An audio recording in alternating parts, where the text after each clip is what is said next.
Aleluya, aleluya. Dusubukuriye ku kiganiro twari turimo ku irembo rya gatatu, aho twabonye uruhare rw'umukristo nyakuri mu buzima bwa buri munsi. Twabonye ko umukristo nyakuri ahagarara nk'umurwanyi. Tubona ko umukristo nyakuri ari umurinzi. Rero hano ku murinzi twari tukirimo kureba amagambo yo kuzirikana. Amagambo yo kuzirikana nk'umurinzi, reka turebere muri Yeremiya ibice 33 umurongo wa 6. Kuko hazabaho umunsi ubwo abarinzi bazarangururira ku musozi wa Efurayimu bati, nimuhaguruke tuzamuke tujye i Siyoni dusange Uwiteka Imana yacu. Reka twongere dusome no muri Ezekiyeli ibice 3 umurongo wa 17 kugeza kwa 21. Mwana w'umuntu, nakugize umurinzi w'inzu ya Isiraheli, nuko wumve ijambo ryo mu kanwa kanjye, ubumvishe ibyo mbaburira. Nimbwira umunyabyaha nti gupfa ko uzapfa, nawe ntumuburire, cyangwa ngo uvugane n'umunyabyaha umwihanangiriza kuva mu nzira ye mbi, azapfira mu byaha bye, ariko ni wowe nzabaza amaraso ye. Ariko nuburira umunyabyaha ntave mu byaha bye cyangwa mu nzira ye mbi ngo akize ubugingo bwe, uwo munyabyaha azapfira mu byaha bye, ariko weho uzaba ukijije ubugingo bwawe. Kandi umukiranutsi nareka gukiranuka kwe agakora ibyo gukiranirwa, nzashyira igisitaza imbere ye kandi azapfa, kuko utamuburiye azapfira mu cyaha cye, kandi imirimo ye yo gukiranuka yakoze ntizibukwa ukundi, ariko ni wowe nzabaza amaraso ye. Ariko nuburira umukiranutsi kugira ngo adakora icyaha, nawe ntakore icyaha, nukuri azabaho kuko yemeye kuburirwa, kandi nawe azaba arokoye ubugingo bwe. Nguwo umurinzi. Umukristo nyakuri ni umurinzi wa mwene se, ni umurinzi w'itorero, ni umurinzi w'igihugu, ni umurinzi w'isi yose. Mwene data, hagarara ku mwanya neza, urinde umurimo wawe, urinde umuryango wawe. Umukristo nyakuri ni umurinzi w'umuryango we. Ntabwo yifuza ko umuryango we usenyuka cyangwa haboneka ikintu gituma bitagenda neza mu muryango we. Reka dukomeze turebe imico cyangwa imyifatire ya gatatu y'ubuzima y'uruhare rw'umukristo nyakuri mu buzima bwa buri munsi. Ni umujyanama. Umukristo nyakuri ni umurwanyi, ni umurinzi, ni umujyanama. Ni umujyanama gute? Reka turebe urufunguzo rw'iri jambo, aho tubona muri Yeremiya ibice 23 umurongo wa 18 n'uwa 23. Ninde wari mu nama z'Uwiteka kugira ngo yumve kandi amenye ijambo rye? Ninde witaye ku ijambo rye akaryumva? Uwiteka arabaza ati, mbese mwibwira ko ndi Imana yo hafi gusa, ntari Imana ya hose na kure?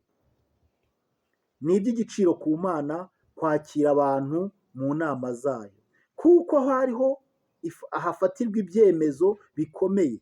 Imana ishaka abahagararira buri gihugu, ishaka abahagararira buri muryango, ishaka abahagararira buri torero, ishaka abahagararira buri bwoko n'isi, bakaba mu nama zayo. Umujyanama w'Imana ni umutima wayo, niwe mutima w'Imana, niwe ubasha kugira ubushake bwayo mu bantu. Reka tubibona mu Befeso igice cya mbere ku murongo wa 5 kugeza ku wa 11, cyangwa Yesaya 46 n'umurongo wa 10.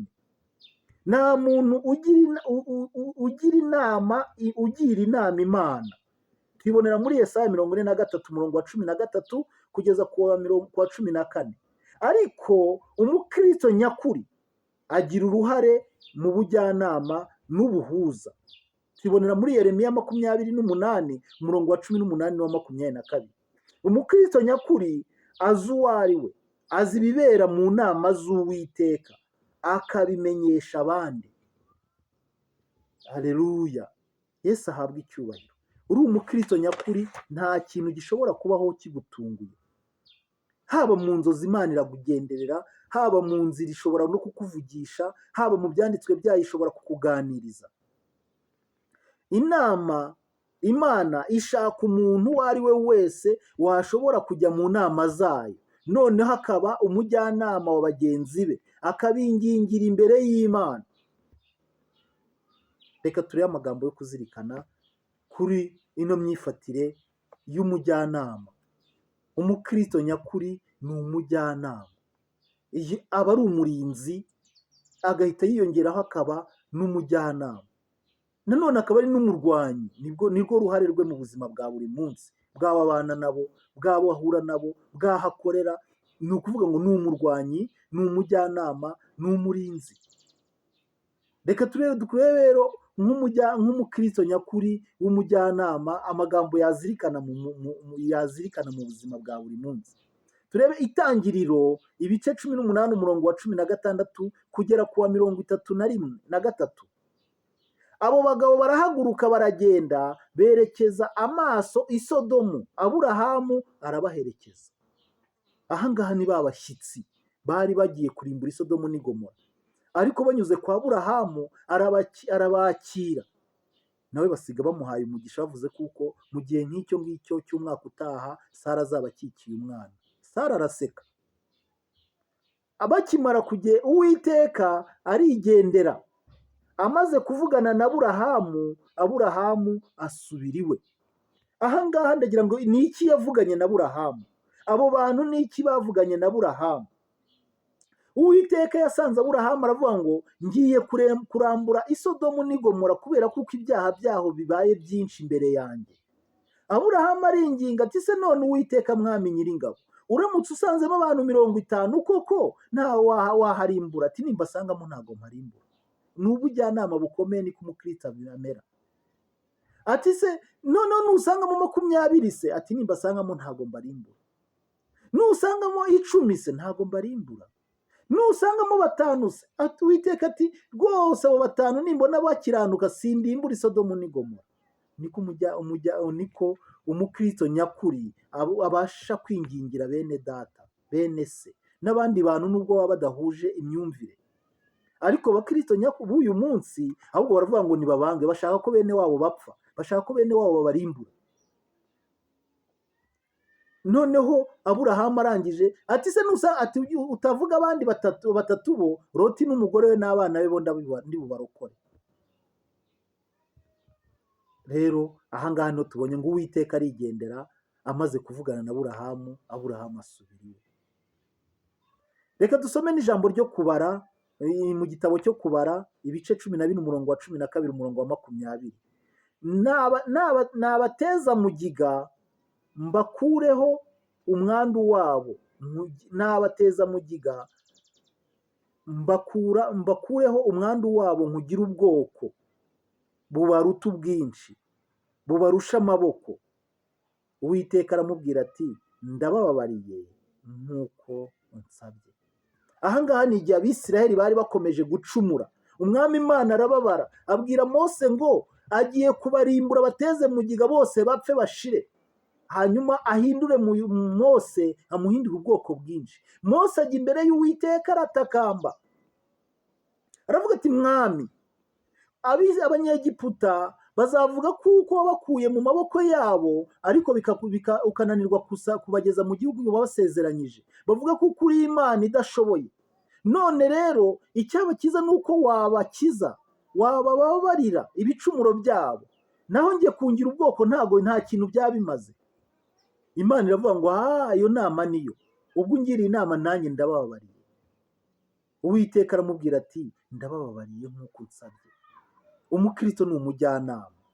Reka dusome mu Bakorinto ba kabiri ibice 6 umurongo wa 18.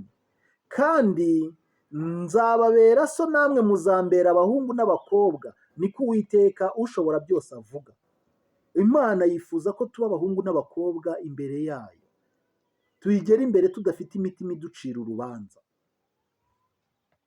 Reka rero twihute tugere mu kugira ibibazo mbibariza uyu munsi mu ruhare rwanyu namwe mu buzima bwa buri munsi. nyuma y'iri somo kugira ngo twumve ko nibura hari ryabashe kwinjira cyangwa gucengera. Reka turebe ibibazo. Ikibazo cya mbere gifite A na B na C.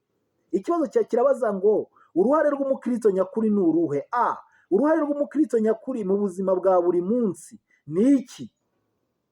Icya mbere twabonye ko ni umurwanyi, arwana na Satani, arwana n'isi n'umubiri na Satani. B nako icya kabiri ni umurinzi, arinda itorero, arinda igihugu, arinda isi, arinda bene se, arinda umuryango we. Icya gatatu ni umujyanama, abasha kugira abandi inama, abasha kubabwira umugambi w'Imana kuri bo, akababwira n'ibyo bagomba gukora, bakabasha mu bujyanama bwe. Ni umujyanama. B, dukurikije Yeremiya 48 ariyo twafunguje kuko umukristo ari umurwanyi, ninde uvumwa? Muri Yeremiya 48 umurongo wa 10 havumwe uwima inkota y'amaraso, kandi havumwe ukora umurimo w'Uwiteka agononwa. Ni abantu babiri. Umuntu ukora umurimo w'Uwiteka agononwa aba arangije kwishyiraho umuvumo, aho kugira ngo rero ujye mu muvumo birutwa nuko wabireka, ukabireka pe, ahasigaye ukazongera kwihana, wumva ugomba kubigarukamo ukabigarukamo, aho kugira ngo ubone umuvumo y'uko urimo kubikora nabi. Nanone umuntu niteranya kandi ubona byakagombye gukiza igihugu, byakagombye gukiza itorero, byakagombye gukiza bene so, hari benshi bibasha gukiza. Niteranya. Urima inkota yawe amaraso, uranga kugira ngo nawe udakoresha ibyo ufite, impano yawe cyangwa amakuru ufite, kugira ngo arengere benshi, nawe umuvumo ukugezeho. Reka tugere none kuri C. Ni ikihe gisubizo Kayini yahaye Imana? Yavuze ko atari umurinzi wa murumuna we. Ariko kuri nawe se niko ushaka kubwira Imana ko utari umurinzi wa bene so? Ndakubwira ko uri umurinzi wa bene so.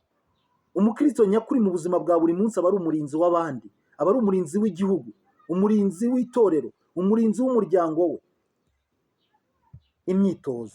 Imyitozo kugira ngo ubashe kuba mu buzima bwa buri munsi, ugire uruhare mu buzima bwa buri munsi bw'abagukikije.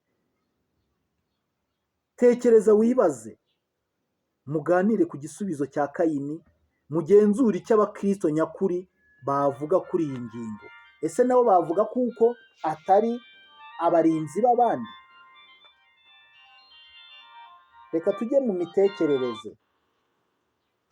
Mu mitekerereze ya Yeremiya 23 umurongo wa 18 kugera kuwa 22. Rero bene data, murumva ko bitoroshye. Ntabwo byoroshye. Abantu benshi iyo uvuze urugamba, abenshi batinya urugamba. Nta kuba umurwanyi bisaba guhara amagara yawe. Rimwe na rimwe ushobora kurugwamo cyangwa ukabasha gukiza benshi. No mu bujyanama hari igihe uba umujyanama ugasanga inama zawe nta kintu zikoze. Ndetse waba n'umurinzi cyangwa ukarinda abandi barimo guca ibyuho. Ariko hamwe n'Imana yaguhamagaye byose bizagenda neza. Rero reka turekeraho. Ubuntu bw'Umwami Imana bubane nawe. Wowe urimo gukurikira ibiganiro, ndagusaba kugira ngo ukore subscribe, kugira ngo igihe nshyizeho ikiganiro ujye ubasha guhita ukibona. Igitabo ni kirekire, tuzakomeza kwigana byinshi, kandi Umwami Imana nzi ko azadufasha, tukabasha kugira ibyo tuvuguramo, tukabasha gukora umurimo twahamagariwe, tukabasha gufasha abashumba bacu, tukabasha gufasha itorero rikabasha kuzamuka rigakurwaho umugayo ririho uyu munsi. Abakozi b'Imana uyu munsi nabo rimwe tukabasha kubona amagambo yo kuganira nabo. Abashobora gukebuka tukabakebura ko turi abarinzi, kandi turi abarwanyi, kandi turi abajyanama. Umwami Imana akugirire neza, aguhe umugisha mu mirimo ukora ya buri munsi, agufashe, akwagure, aguhe imbaraga, kandi ugire ubutsinzi. Ni Pasiteri Kanyabuganza Jean Leonard. Telefone ya WhatsApp 078 740 099. Ubuntu bw'Umwami Imana bubane nawe. Shalom, shalom.